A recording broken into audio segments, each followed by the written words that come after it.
Welcome back, everybody. Today we have something new. Oh, before I start, don't forget to subscribe if you've been watching my videos for some time and have not subscribed yet. And if you'd like to make a small donation or perhaps subscribe to my Patreon, there's some links in the description that'll help you do that. So yes, thank you for stopping by. Now, usually Mondays is reserved for the Bach Prelude. But I feel like it, and I mentioned this last week, I feel like it's at a point now where I've pretty much talked about everything I could. And it's just a matter of me practicing it, consolidating everything into a video, and making that available probably for my Patreon subscribers, something or other. So I'm going to go ahead and move on to something else. Now, I chose this piece, La Paloma, simply because I needed something for today, and I hadn't thought about what I was going to do until this afternoon. So whether I do this next week or the following week or the next couple of weeks, I'm not actually sure. I really wanted to do something new, but this is pretty much what I've decided. So yeah, we're just going to kind of jump in, and I'll let you know how I play this, what I hear, basically what I do with a Bach, what I did with the Bach Prelude, and I'll just apply it here. So enjoy. Hopefully you learned something, and I think that's it. I feel like I'm missing something. Just give me a moment. Oh, I think that's it. Like I said, I'm not sure I'll be doing this next week. I want to do something brand new, but this is what we're doing for today. And in the meantime, behind the scenes, I'll just go ahead and consolidate the Bach Prelude. And of course, I'm going to need some time to practice it, because I would like to have a performance of it, at the beginning of that video, and then obviously beyond that. You know what I was thinking of doing? As I begin to consolidate the video and I create the renotate it with colors and things, I was thinking of running it by all of you, and perhaps you guys can help me out, give me some tips on the delivery, so that there aren't any questions when the video actually is out for people to watch. So I think maybe that's what I meant to talk about. So yeah, I'll run it by you. I'll say, hey, this is what I'm going to do, and then I'll do my spiel for that section, and then you guys can help me modify it and whatnot. So anyways, let's go ahead and jump in. Now this is a very famous Mexican piece, La Paloma, by Sebastian. I don't even know how to pronounce his last name, but it's there, Yradier, and this is a transcription by Tárrega. Now this I had some confusion with some of the repeat signs, and we'll get to that when we get to the second page, I guess. But yeah, let's jump right in. So we're in drop D, D major, 2/4 time signature, and like I said, I've played this before. So you know what? I'm just gonna stop talking. I talk a lot. Let's just jump in.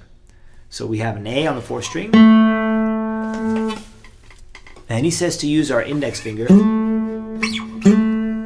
I mean, it makes sense to use your index finger in a sense. How should I say this? I hear the melody is a little bit light on its feet for some reason.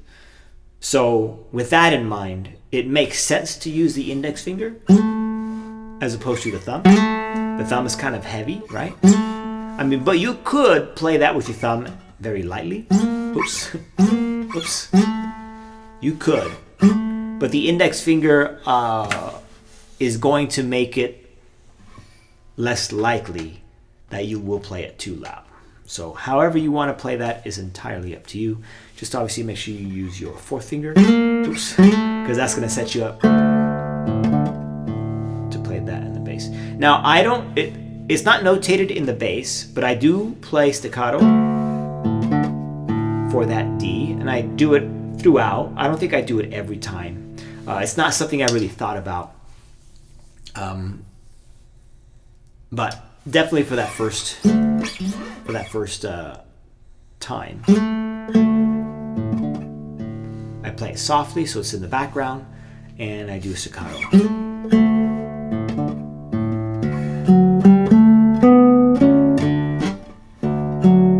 Oops.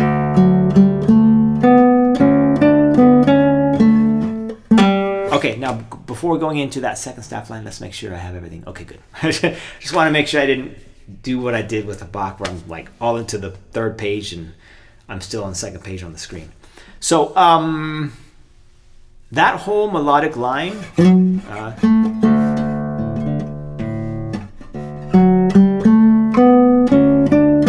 want to be careful with the rhythm. Dum bum bum bum bum bum bum bum bum. 3 to 2, 3 to 2. How would you say? Eighth note triplets into just regular eighth notes. Dun dun dun dun dun dun dun dun dun dun dun dun dun dun dun. If you're having trouble, just get a metronome out, turn that thing on, and just work on that. You could just do those rhythms on open strings.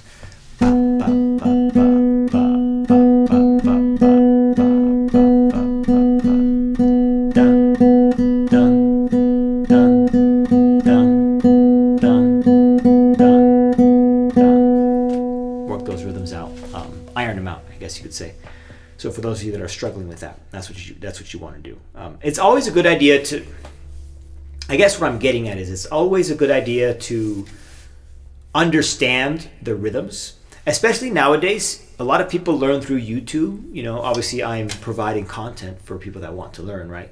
One of the drawbacks is you learn by listening, which is not necessarily a bad thing.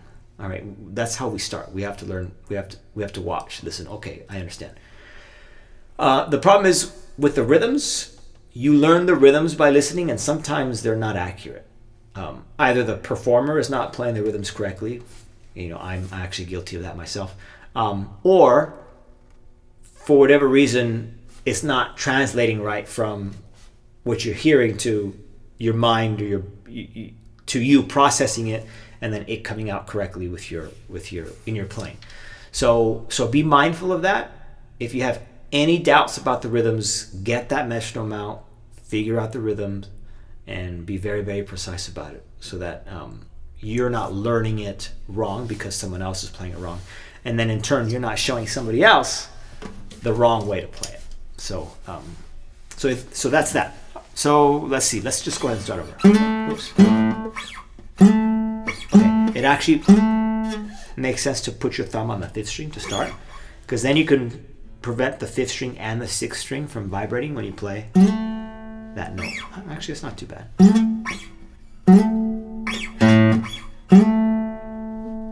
I'm just trying to listen for some sympathetic vibrations.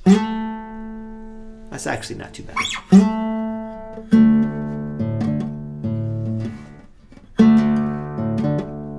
Also, hold on to that A. Make sure you can still hear it as you play the bass notes.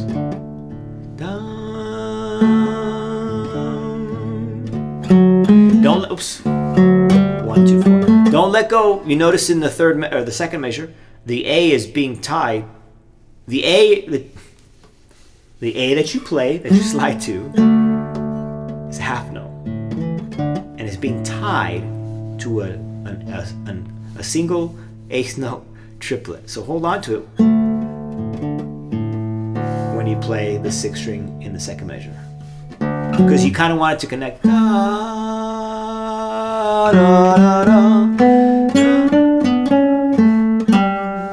want to make sure you connect it from the A to the F sharp.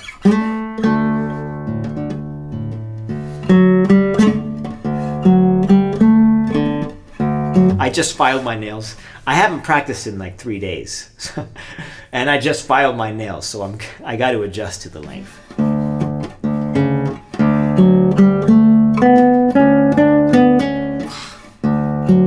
play slower.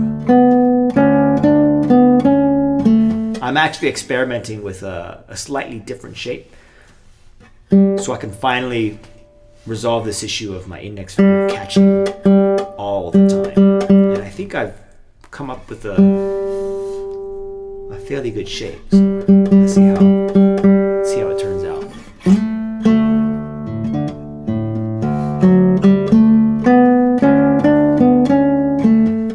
vibrato would be nice. Oh,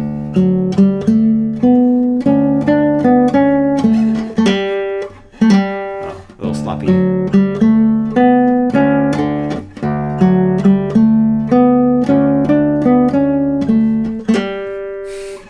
It could be cleaner. But one thing I want to point out is when you play that G and you have that pull off from the A to G, notice in the bottom voice there's a rest. So you don't want to hear the D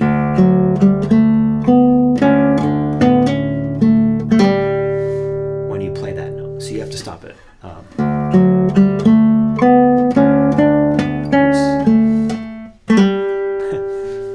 Obviously better.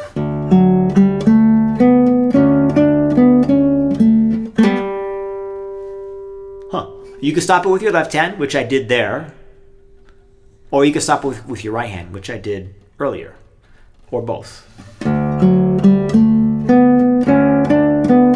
Oh, I'm catching myself resting my thumb on the 6th string when I play D a second time. I'm doing this.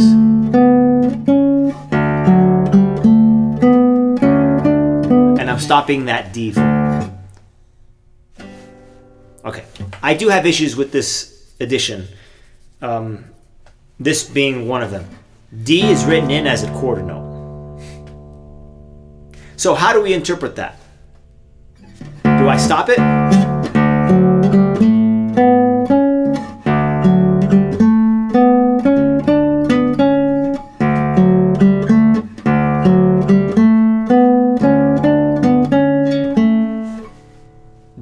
Do I let it ring? Do I read those as half notes? So there's definitely going to be some differences in interpretations. So I'm going to let D ring, and that's going to segue back to what I was mentioning earlier. I was stopping D. There was a slight pause from one D to the other D. So I definitely don't want that. So let's see.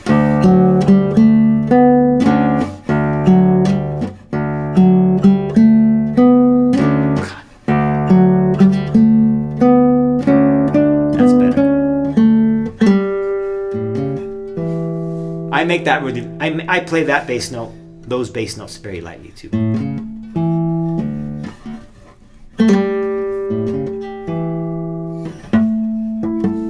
then the harmonics, pretty simple, straightforward. Use your pinky. Nice and simple there. Let's see.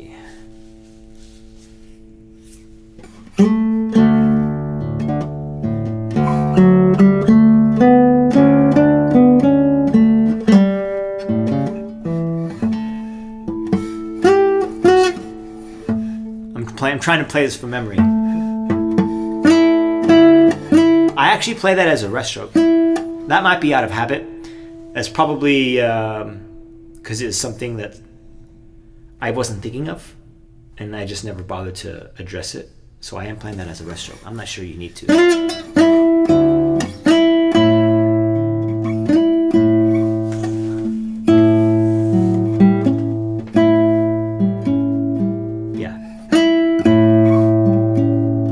These, I'm trying to think about how I'm playing it. I'm letting these ring, which is inconsistent with what I was doing the last 2 times this figure came up. I did that.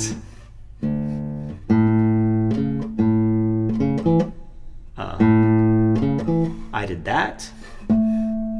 Those I let ring. So maybe that's why it never bothered me that played those. Oh, I didn't measure these numbers. On 1, 2, 3, 4, 5, 6. Third measure of the second staff line, I should say. You could continue to play those staccato. But for whatever reason, I don't know why, it just didn't make sense to me to play it staccato. Like it just doesn't fit. So I let those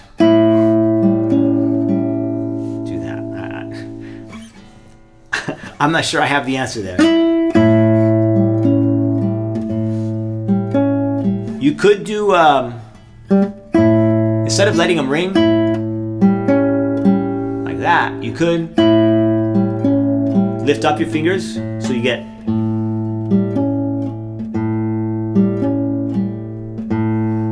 let the A ring, but you would just lift off to keep the notes isolated. So you could do that. Let's see.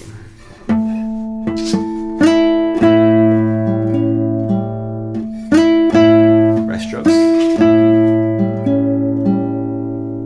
I don't know. I feel it sounds wrong if I play it any other way than this. And that might be just because I've heard it that way for so long when I was playing it. So let me let my dog out. 1 second. Want to go outside?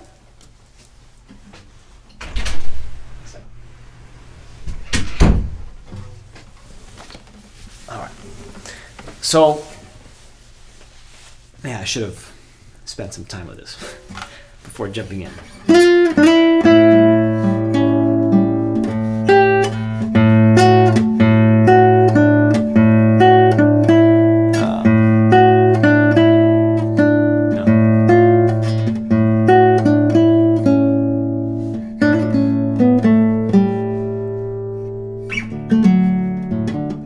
So let's talk about this. Just make sure that that last measure of the second staff line is rhythmically correct.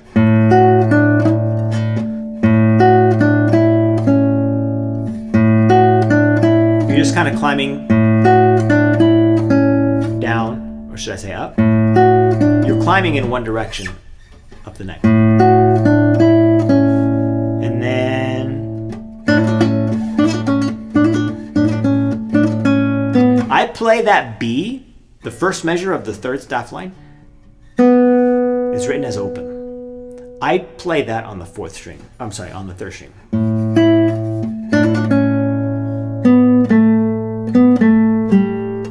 That way I don't have any open strings.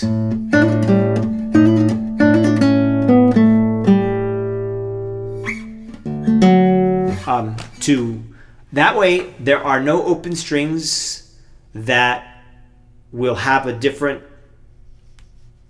slight difference in tone that might prevent you from playing this, from keeping everything nice and smooth and cohesive, I guess you could say. Because you could technically, I mean, if with that open string, whoops, they kind of stick out to me. I am playing them kind of loud. Let's see. It just doesn't work for me.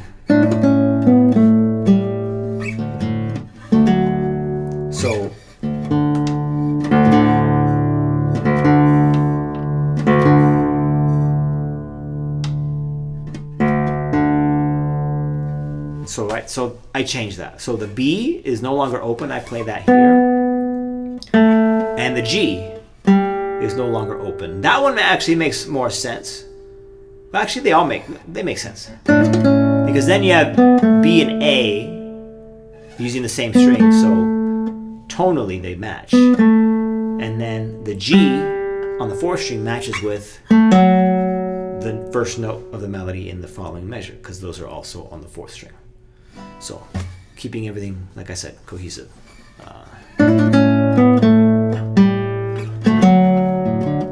That one I play staccato.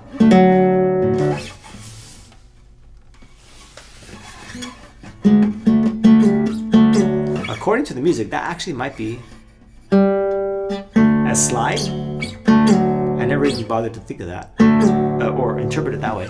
I've always been pulling off 4-1. Well, why would you? See, and here we have another problem with this addition. If you're playing this A, sliding down to the F sharp, holding it down for 2 counts, then that D would have to be played with the third finger, even though there's a 2 above it. So I just feel like there's a lot of errors in this. So, yeah, let's see. I'm going to start on the last measure of the second staff line.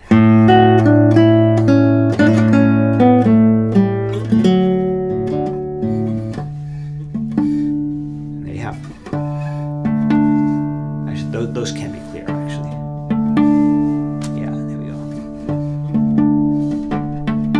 really, here's a really simple trick you could do to make your harmonics clearer. Instead of pushing down onto the string, which gives it a warmer tone, if you kind of pull up a little bit, you get a little bit more of a percussive sound, but they'll be a lot brighter. So here's straight down, and here's kind of scooping them up just a little bit. Less body, but more present. So you could decide how you want to play those harmonics.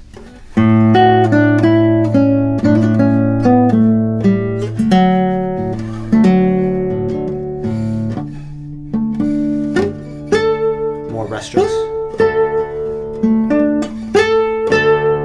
Should I do rest strokes? I don't know. Maybe not. The rest strokes do make it a little bit heavier. So that's just a matter of preference.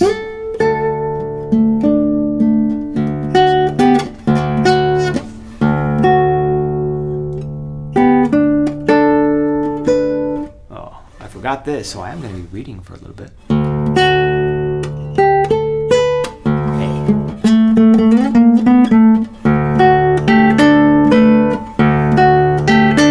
Okay. So here's something that technically, rhythmically, is not written the way it's supposed to be played. So if you notice, fourth staff line down, first measure, you have an eighth note, you have, how do you say? You have an eighth note lined up with the 16th note. Mathematically, that doesn't really make sense. Well, I mean, you can't have an eighth note lined up with a 16th note, what I'm saying. But what I'm saying is, the first, in the top voice, that's actually a group of eighth note triplets. So in reality, those two notes shouldn't line up together. Because you have, on the top, eighth note triplets, on the bottom, dotted chord note into a 16th note. But it's understood that just line these up, and you'll be fine. And then obviously the next two counts, the next two eighth notes, those are obviously going to be lined up. But again, you have it in the next measure. Eighth note triplets, where the first note and the last note of those triplets are lined up with notes that are not triplets. Same thing. Just play them together. It's no big deal. I'm not really sure. I don't know the history behind that. Maybe I'll look into it. But I could be playing it wrong. Although I don't think I am, but that's something something I wanted to point out.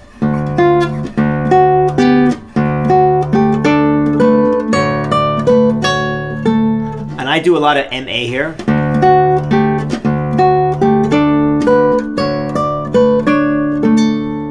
If you want to use IM, if you want to follow the fingering, you can do that too.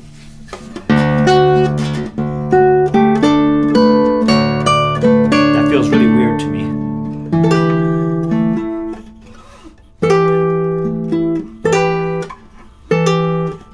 Watch that pull off. I don't know. Sometimes I have this issue where I'll pull off the second string and I'll also pull off the first string. So just keep that in mind.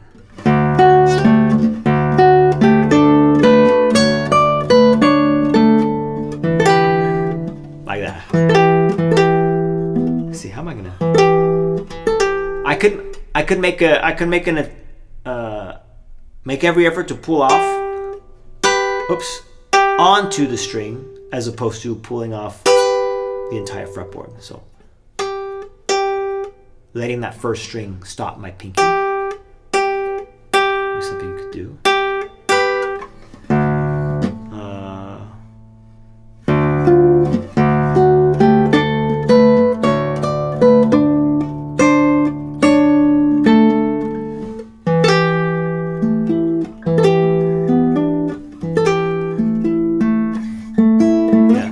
Checking those notes.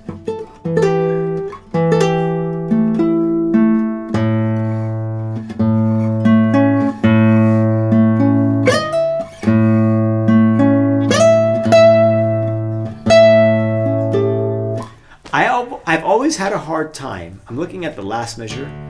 the first measure of the last staff line. For whatever reason, I've always had a very difficult time separating the melody from the harmonies in this measure. It should just be bum, bum, bum, bum, bum. But I always hear bum, bum, bum, bum, even though this A is a part of the harmony, the middle voice. And the only thing I could do to help me hear it separately is to play that extremely softly, but almost to the point where I can't hear it anymore. So it's probably just a me issue. But that E, you want it to ring, and make sure that these are not sounding like they're a part of any of these notes, sounding like they're a part of the melody, specifically that A. It should just be.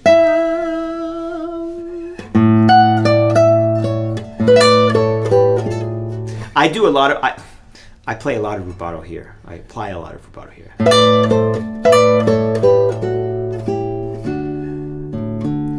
Probably too much, but it sounds nice to me. Let's see, what should I talk about?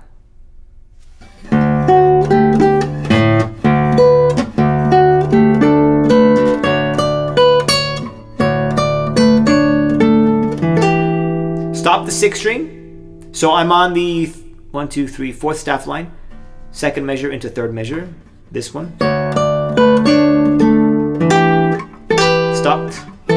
Stop the sixth string. Like that. Oh, that A was too loud. Make sure the bass isn't too loud. It's really easy to one, it's the bass notes. The strings are larger, so they're going to be louder.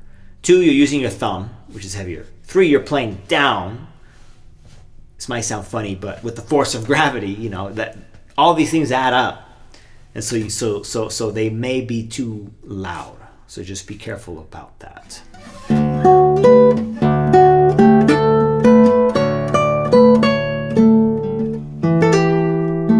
Well, I'm noticing I'm doing something that I'm not.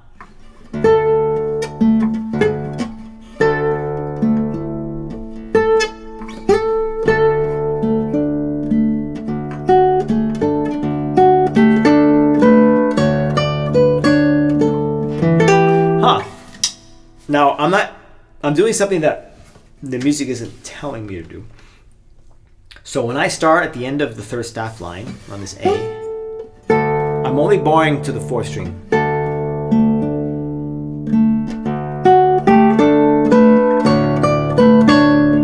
When I get to this measure, I'm bowing to the 5th string.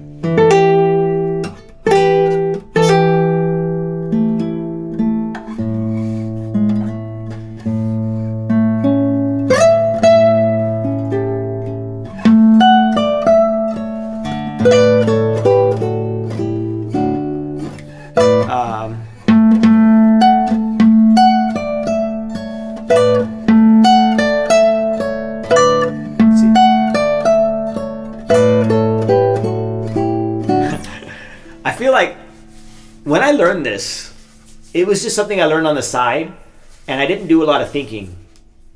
I wasn't thinking too heavily. I was just, what are the notes? Let's figure this out. Sounds nice. All right, cool. Let's go play it. But now that I'm really thinking about what I'm doing, there's a lot of inconsistencies. And a lot of things that don't really have an explanation. So explaining myself is it's kind of difficult. I guess my explanation would be there is no explanation. I just kind of went with whatever worked, which is not something I suggest.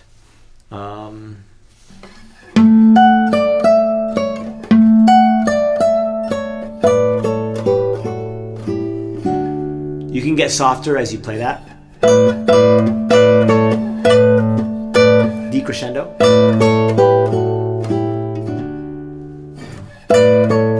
Oops. Just make sure that's legato. You want to do. And what will cause that is you preparing your fingers onto the strings each and every time you play those major and minor thirds.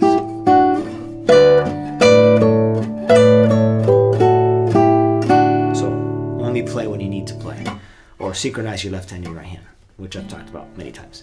Let's see. Let's try the whole first page. Now that I sort of got it underneath my fingers, my hands are warmed up. Adjusting still to the nails, to the nail length, but let's see. I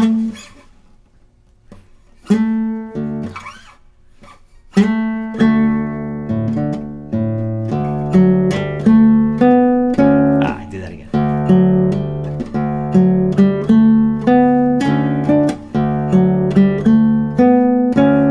I actually like the way it sounds if I stop it, but again, that's probably because it's something I didn't think about. Start over.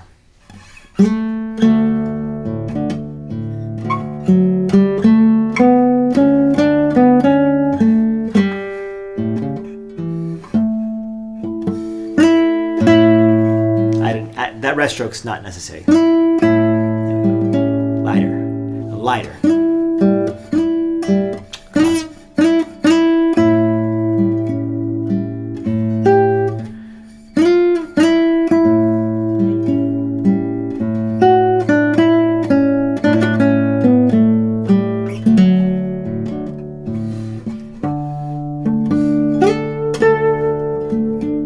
Some vibrato, maybe.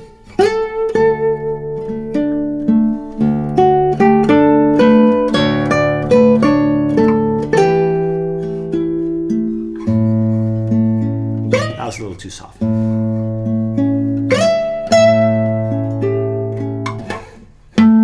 What happened there was I meant to play the fifth string, but I didn't apply enough pressure, so my nail just got stuck right there, as opposed to following through playing the note. So that's just a matter of changing the angle of my thumb. So I think what happened is I was pulled back too much, and that's usually what happens. You also get the click, but if it's straighter, the chances of that happening are slim. But then you have the issue of that. So finding a good medium right there.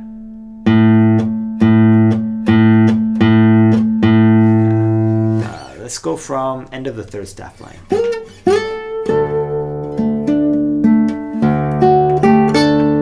Oops.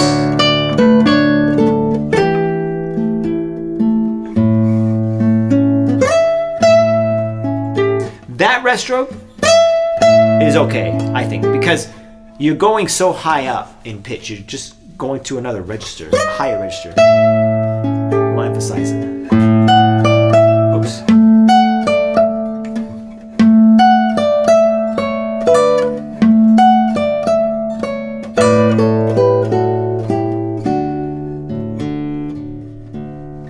Again, that decrescendo as you climb down. Let's do it all again.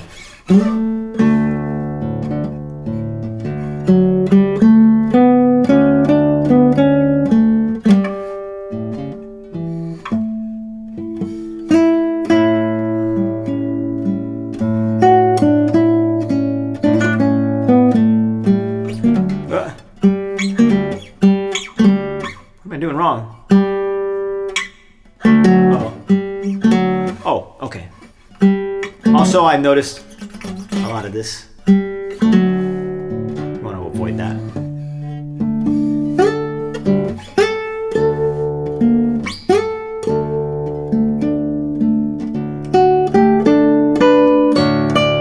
That happened twice.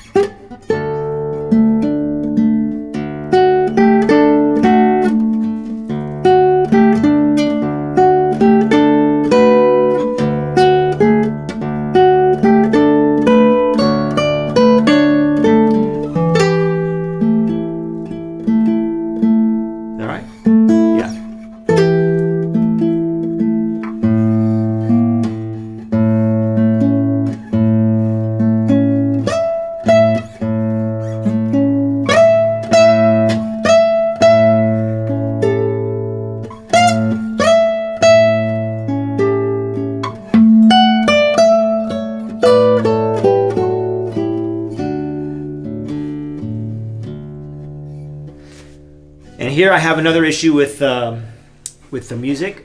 So after you play that, let's see. You have this. And it goes straight to, let me show you. Go straight to this. So I'll play it again.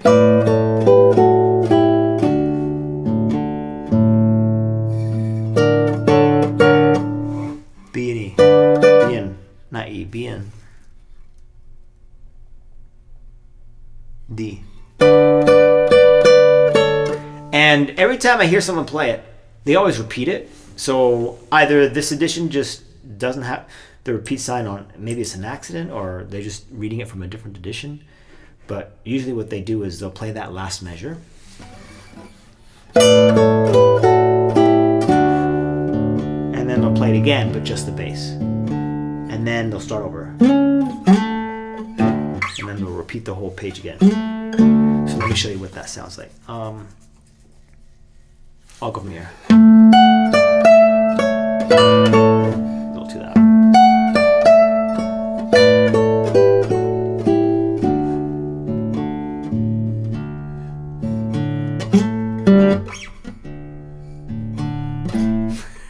It's my nails. And then it starts over.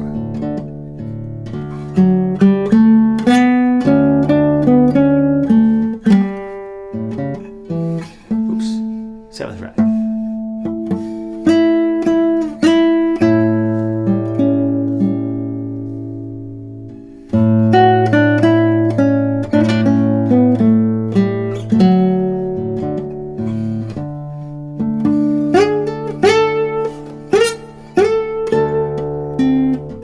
Oh, fourth figure.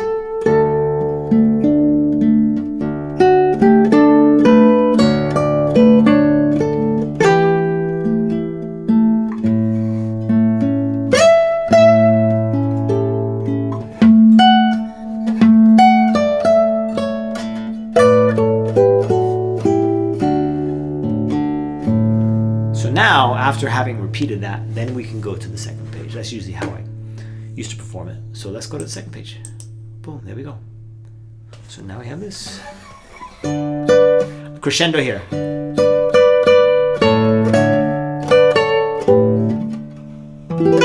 that right?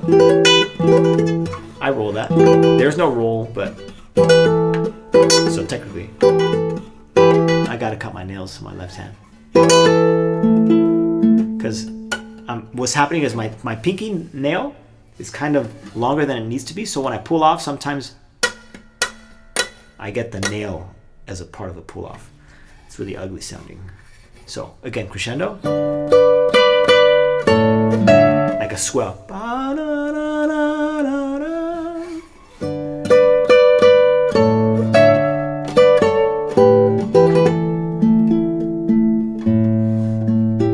Hold on to that A as best you can. So I'm looking at the third measure on the top staff line.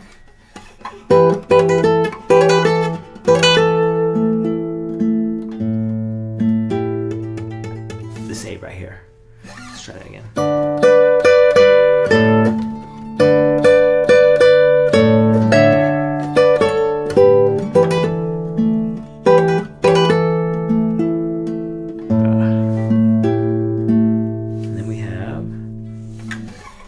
Sorry.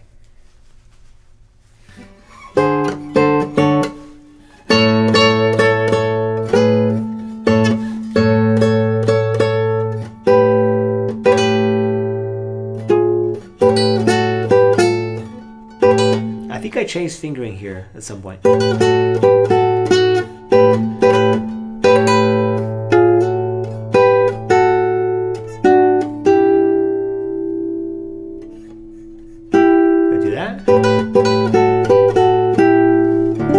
Yeah. This is a little bit difficult.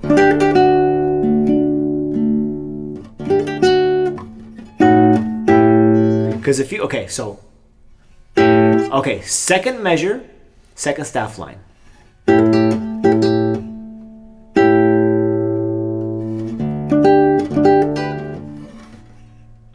The last count, he tells you to play this. And then he tells you to bar. do this. With the third finger. See, that doesn't make sense, right? Third finger. So that's probably the fourth finger.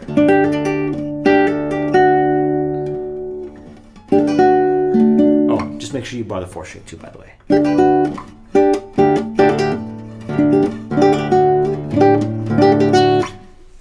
I'm trying to remember.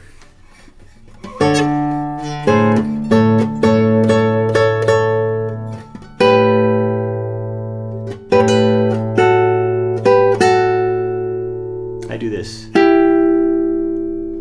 This is what I do. So the notation says to do this. I do this. 3, 4. I'll make those corrections later. And then I bar and I change my middle finger. I do that. I also am putting my ring finger on the first string to avoid pulling off the first string. And then I double up either index or middle, it doesn't matter. Actually, my index feels better to double up my index finger of all fingers. As opposed to M, it feels comfortable. And then the rest is just P, I. Okay, oh. Make sure that G rings as you play the last 3 notes in that measure. Again, this is the third measure of the second staff line of this page. So let's try it again from the top. Let's see.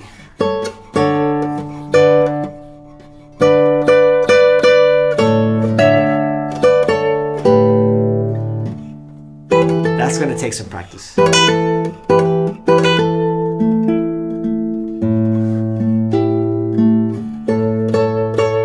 Again, swell.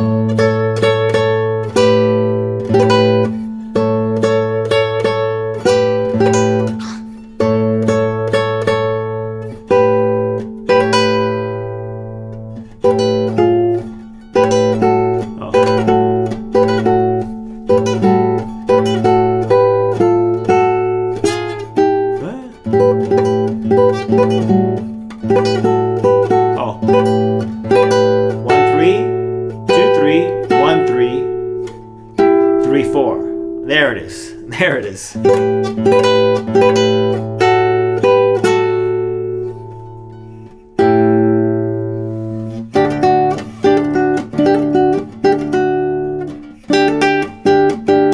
Just sounds so bad. And here another issue with this edition. We have a first ending. We don't have a second ending. And it feels, or it sounds weird, skipping that first ending going into the next staff line. So I just play the first ending twice. And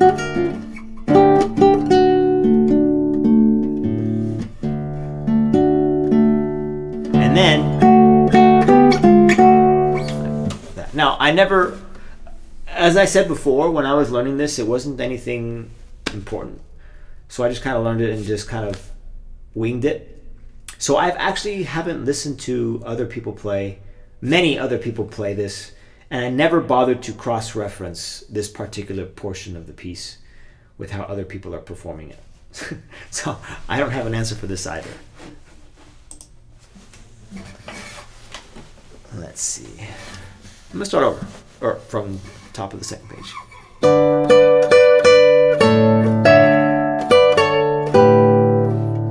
That's going to need some practice. I think I already mentioned that.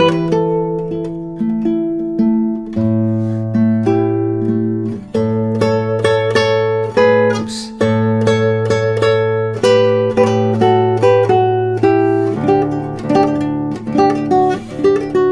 Let's try that again. Second staff line. Forgot it.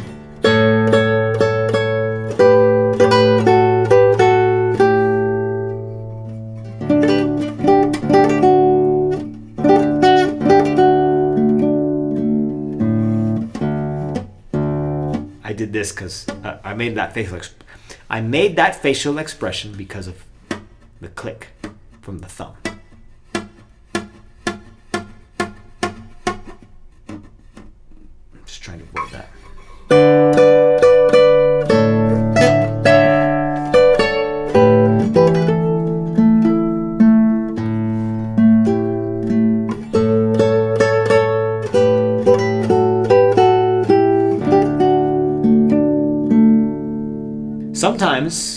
have skipped the first setting and gone straight. Sometimes I didn't. So lots of decisions that I just sort of didn't make. So let's go to the last 3 staff lines. Let's finish it off.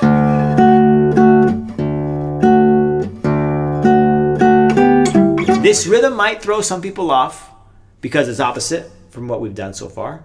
Usually the 8th note triplets are the first half of the measure, followed by the pair of 8th notes. This way this measure is reverse. So watch for that. And then watch this 4th string for the squeaks. You don't want that. And then notice we are going to have to play the 4th string open, even though the A that you play on this measure, second measure of the 3rd staff line, is written as a half note. You have to let it go to play the D open. And it's not, you're not going to miss the A because you're hearing the A in the bass anyways. So that A that you actually have to play as a quarter note, it's not going to be noticeable to just about anybody. Hopefully I'm making sense. A, F sharp, and A. 2 8th note triplets.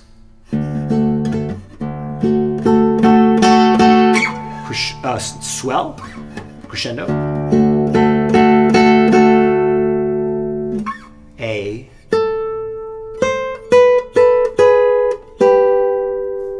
wait, what? Oh, I'm doing one too many.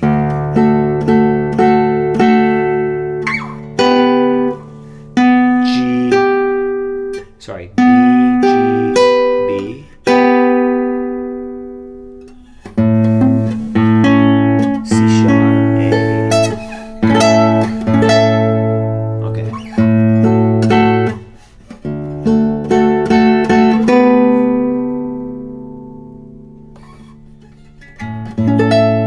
I skipped one.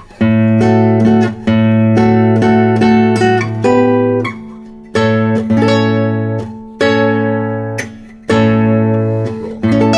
Fermata. Sit on it.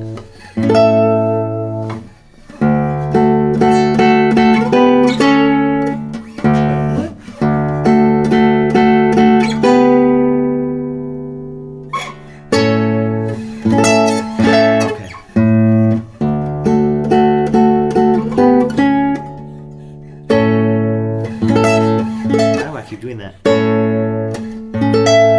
you have any questions, let me know. I'm here.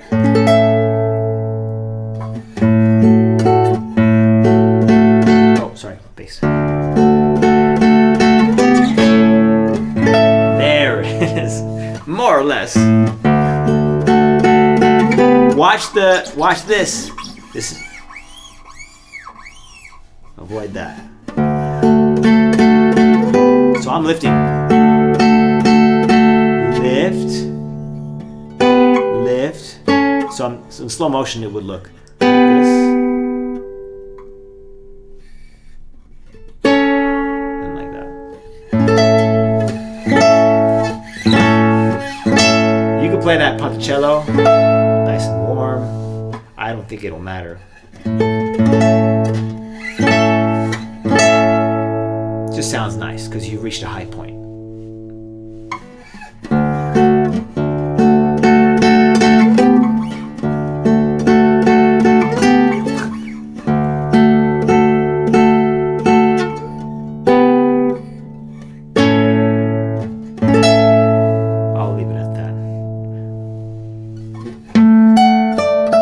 This I remember.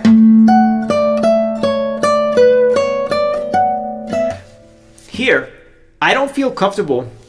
I'm on the second measure of the second to last staff line. I don't feel comfortable playing that F sharp and E with my pinky. I actually feel comfortable playing that with my middle finger, which is kind of, I mean, look at it. That's kind of ugly technique. But it allows me to feel, I feel more in control.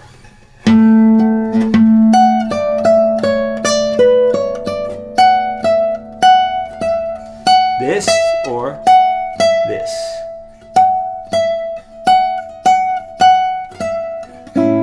And then I breathe there. If I were to write something there at the end of the second measure there, I would put a breath mark to separate this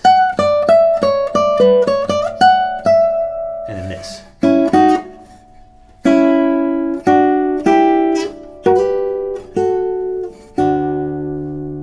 That's what I would do there. So let's see.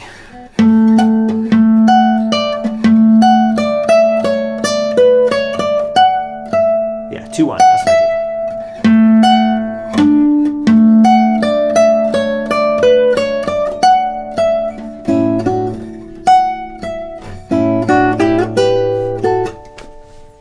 The slides sound really nice, and I'm kind of conflicted because they sound nice, but I don't think I should be doing them because you could do. Oh, sorry. Right? It's a lot more romantic, right? And I don't think anybody would, what would you say? I don't think anybody would. Hey, Josh, just sitting down to practice myself and saw you at a live going. Wanted to say hi, and I appreciate what you do. Thank you very much. Has helped a lot getting through the Sagredas books along with taking lessons. Thank you so much for stopping by and for, saying hello. I'm glad those videos have helped. That's really what they're for. And just spread the word, let people know. If you ever have a question, just make a comment on that particular video and I'll get around to it when I get around to it. But that's what I'm here for. Just here to help spread the knowledge, basically. So thanks again. And I'm finishing up here. I got about 7 minutes left, but if you want to stick around, maybe there's a question that'll pop in your head and you can ask me before I get out of here. So let's continue. Last 2 staff lines. Oops.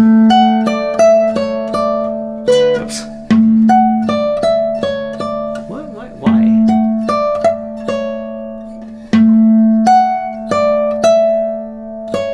What? I am A. Oh.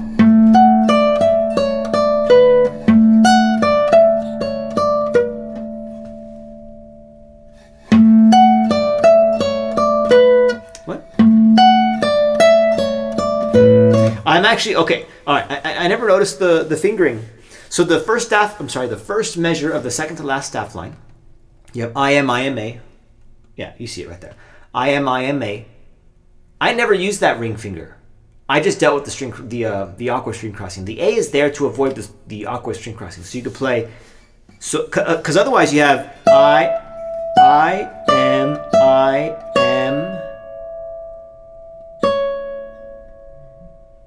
Wait, what? Oh yeah. So if you just play I am, the last note D is with your index finger, and then you would have to play the next note on the second string with your middle finger, and so boom, there's your awkward string crossing. So he's saying to just use your ring finger for that particular note, which I mentioned very often in the solo guitar playing, and he said that us too.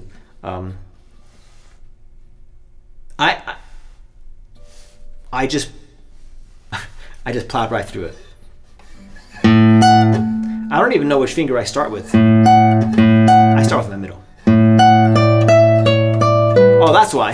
M. If you start with your middle finger, M, I, M, I, M, I. Just start with your middle finger, and then you don't have an awkward string crossing to worry about. And then you just play M, I, M, I, M, I, M, I. Softer there. Joshua, thank you very much. Appreciate it.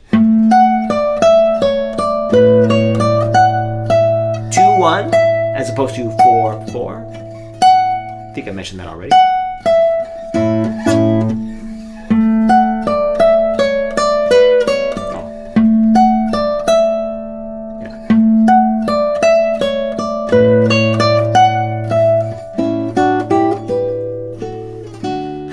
I slid there out of habit.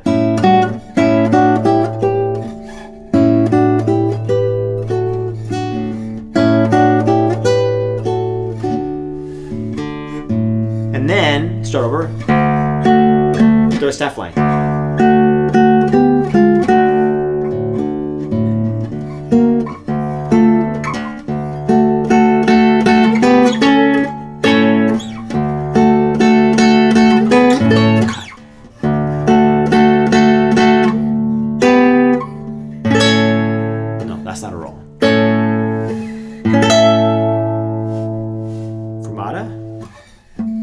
And I would actually, when you roll that, let it ring, I would stop everything, have a moment of silence. It'll really make this more impactful.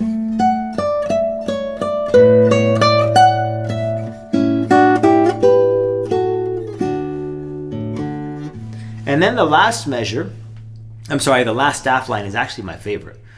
It's kind of the way I would tell my students to play this.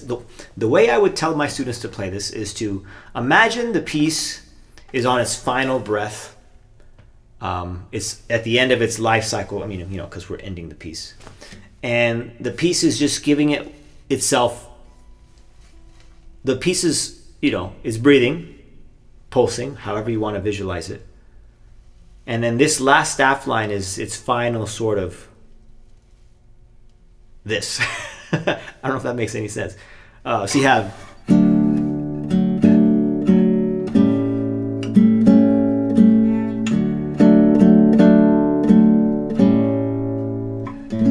I should connect that. Definitely rip. You don't want to play that at tempo at the end. Sorry.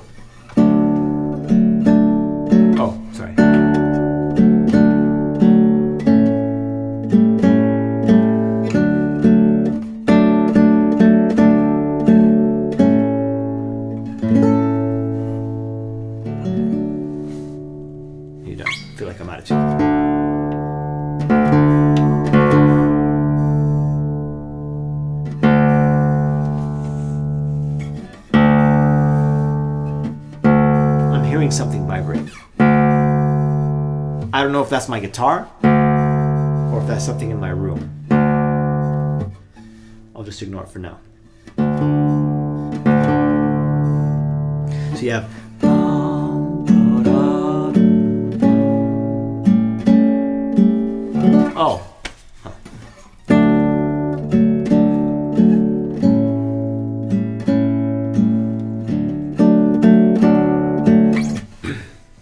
that to me, it just sounds like it's breathing. And then the last the third measure of that last staff line, that's its final breath. Its final sort of maybe inhale or exhale, whichever one, doesn't matter. Just is going to be actually just a little bit more powerful, or in musical terms, a little bit louder than the first two measures. So just imagine like, let's say you're doing like a bunch of push-ups, right? You're on your last one. So you actually give it a little bit more strength. So it's actually,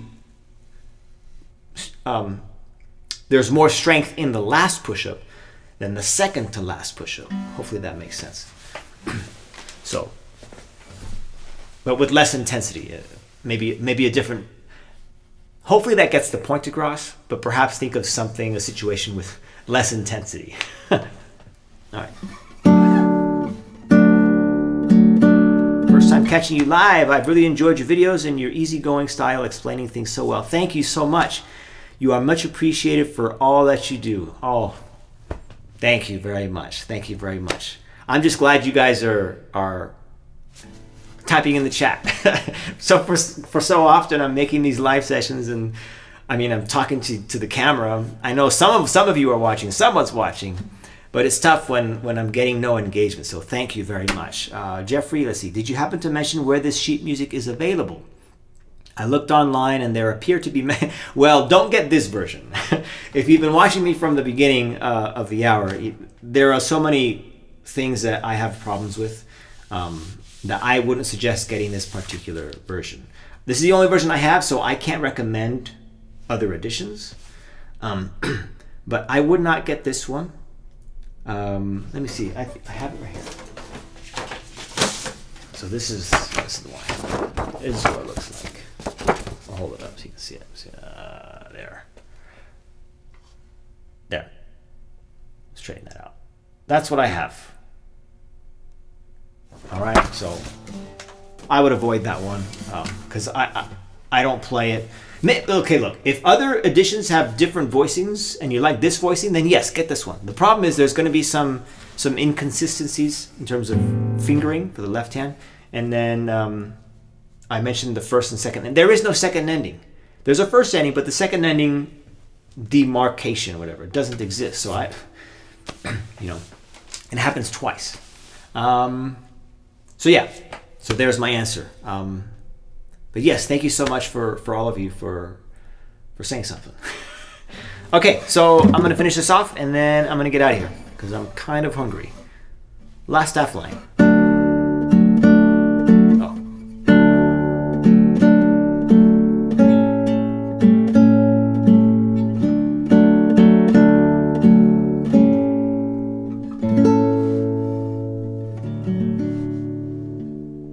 When you play the last chord, roll it and stop the fifth string because the fifth string is ringing in the previous chord.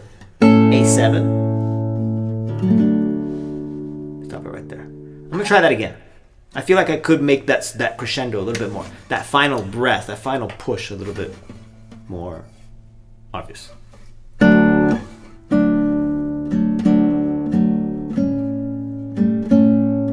Here.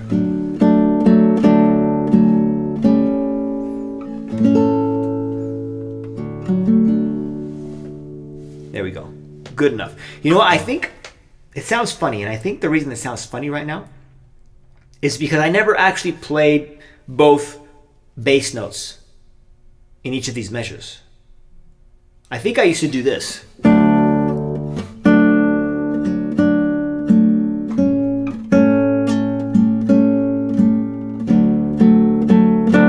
And then I would play this, okay, so bottom staff line, I would play only the first D in the first measure, not the second one. The first A in the second measure, not the second one. But then I would play both of these Ds in the third measure, and the rest I play. So I would omit those two bass notes. And I think that's, now that I think about it, that might be why I hear it the way I do. And it might have just been because I didn't notice that those bass notes were there. So I was hearing those first two measures as more subdued than the second two measures, because the second two measures I played the bass notes as written. Whereas the first two measures I omitted two of the bass notes. So the first two measures again sounded lighter. So I had this, which is why I heard the second two measures as a sort of final, breath of life. All right, one more time. I'm going to try playing it that way.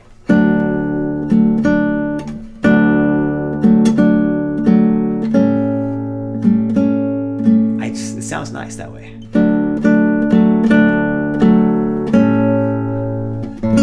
Could have done a better job, but